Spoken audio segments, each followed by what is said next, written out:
नमस्कार मित्रों, हमारे गुरु डिसाइपल चैनल में आप सभी का हार्दिक स्वागत है। आज हम बात करेंगे एक ऐसे पर्वत के बारे में जो हिमालय पर्वत से भी पुराना है। एक ऐसा पर्वत जिनमें बहुत सारे रहस्य छिपे हुए हैं और उनके साथ कई सारी पौराणिक कथाएं जुड़ी हुई है। भगवान दत्तात्रेय का प्रमुख स्थान इसी पर्वत को माना जाता है। इस पर्वत के चारों ओर एक ऐसी दिव्य अलौकिक शक्तियां मौजूद है जिनका भेद निकालना असंभव है। इस पर्वत की गुफाओं में 200 से 300 वर्षों से भी ज्यादा वर्षों के सिद्ध साधुओं और सन्यासियों रहते हैं और योग साधना करते हैं। तो चलिए बात करते हैं गुजरात के सबसे रहस्यमय पर्वत गिरनार के बारे में।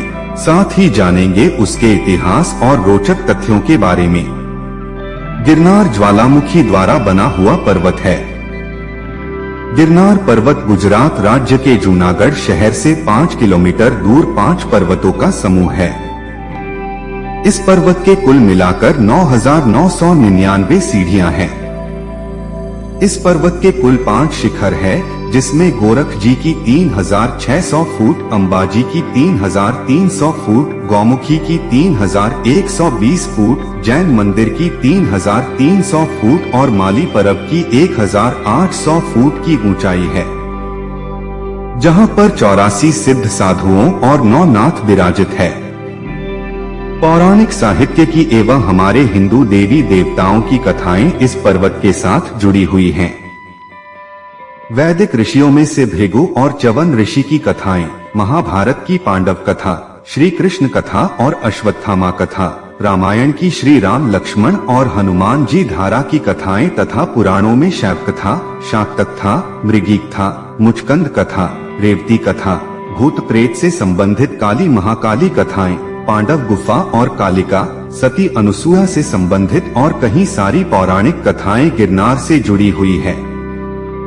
गिरनार पर्वत पर देवी पार्वती माता अंबाजी के रूप में विराजित है। पौराणिक कथा के अनुसार यहाँ पर देवी सती का पेट, उदर का भाग गिरा था, इसीलिए ये जगह उद्यन शक्तिपीठ के नाम से जानी जाती है। गिरनार के सानिध्य में अंबाजी माता का अति प्राचीन और पश्चिमाभिमुख मंदिर आया हुआ है, जिसका निर्माण 13वीं सदी में वस्तुपाल द्वारा गुर्जर शैली में किया गया था। इस मंदिर के गर्भगृह में माता अंबा मुखारबिंद रूप में विराजित है। दंतकथा के अनुसार ऐसा कहा जाता है कि भगवान शिव को गिरनार की भूमि हिमालय से भी अति प्रिय थी। एक बार शिवजी कैलाश पर्वत को त्याग कर यहाँ गिरनार की भूमि पर आए और तब साधना करने बैठ गए। वो अपनी साधना में इतने लीन हो गए कि वो अपना कैलाश पर्वत और परिवार सब कुछ भूल गए। तब माता पार्वती 33 कोटि देवताओं के साथ शिवजी को ढूंढने निकले और ढूंढते ढूंढते यहाँ गिरनार की भूमि पर पहुँचे और उन्होंने देखा कि शिवजी यहाँ पर विराजित थे। माता पार्वती को भी यह भूमि बेहद अच्छी लगी। तब से भगवान शिव यहाँ भवनाथ महादेव के रूप में हमेशा के लिए विराजमान हो गए। माता पार्वती गिरनार की गोद में माता अंबाजी के रूप में विराजमान हो गए और 33 कोटि देवताओं को भी यहाँ विराजित होने के लिए कहा। पौराणिक काल में भवनाथ मंदिर भवेश्वर के नाम से जाना जाता था। आदि अनादि काल से गिरनार पर्वत के सानिध्य में भगवान शिव का भवनाथ महादेव के रूप में निवास स्थान है। भवनाथ महादेव का उल्लेख स्कंध पुराण में भी किया गया है। भवनाथ मंदिर की बगल में पवित्र मृगी कुंड आया हुआ है, जिसमें प्रत्येक शिवरात्रि पे महादेव अदृश्य रूप में इस कुंड में स्नान करने आते हैं, ऐसा कहा जाता है। श्री भवनाथ महादेव के दर्शन मात्र से ही भवो भाव के दुख टल जाते हैं।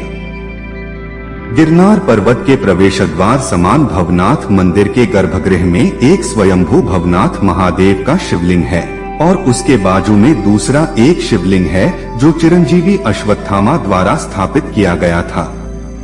ऐसा कहा जाता है कि आज भी अश्वत्थामा महाशिवरात्रि के दिन अदृश्य रूप में मृगी कुंड में स्नान करने आते हैं। मोक्षदायिनी गंगा गिरनार पर्वत पे गौमुखी गंगा के रूप में बहती है, इसीलिए यह स्थान अति पवित्र है। पौराणिक कथा के अनुसार श्री सत्यधाम ऋषि ने भगवान श्री कृष्ण को प्रसन्न करने के लिए 1000 साल तक तपस्या की, पर फिर भी भगवान श्री कृष्ण प्रसन्न न हुए। तब आकाशवाणी हुई कि तुमने बाल्यावस्था में पानी पीने जाती हुए प्यासी गाय को लाठी मारकर पानी नहीं पीने दिया था।